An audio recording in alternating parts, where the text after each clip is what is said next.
तर आज होतं लक्ष्मीपूजन. तुम्हा सगळ्यांना हॅपी दिवाळी. दिवाळीच्या खूप साऱ्या शुभेच्छा. तर काल लावूंना सुट्टी नव्हती, त्याच्यामुळे मग आज मी या दोघांनाही मस्त उठणं वगैरे लावलं, पिल्लूला सुद्धा. आणि मस्त पिल्लूचं औक्षण वगैरे करून घेतलं. सकाळीच तो लवकर उठला होता आज. छान अंघोळ वगैरे करून घेतली, मस्त औक्षण केलं, त्याला छान असं रेडी केलं.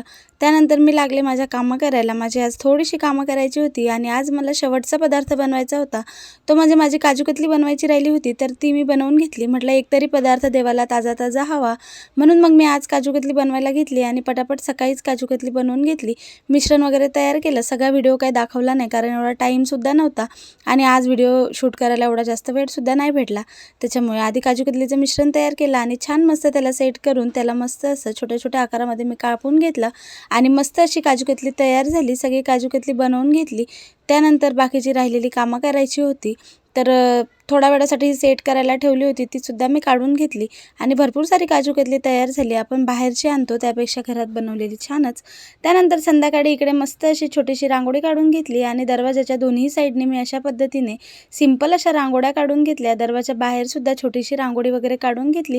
व्हिडिओ काढायला जमला नाही. रांगोळी वगैरे काढून झाल्यानंतर आम्ही पिल्लू आणि मी छान असं रेडी झालो. मी अशी सिंपलच तयार झाली होती आणि पिल्लूसुद्धा मस्त असं आम्ही दोघंजणं रेडी होऊन घेतलं. त्यानंतर इकडे आम्ही पूजा वगैरे करायला घेतली. तशी तर मी पूजेची सर्व तयारी ही आधी करून घेतली आणि त्यानंतर आम्ही रेडी झालो होतो. तर इकडे मस्त अशी पूजेची मांडणी वगैरे करून झाली आणि मस्त प्रसन्न वाटत होतं.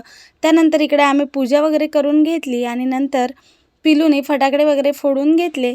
तर अशी काही झाली आमची दिवाळी. तुमची दिवाळी कशी झाली तेही कमेंटमध्ये सांगा. चला भेटू पुढल्या व्हिडिओमध्ये.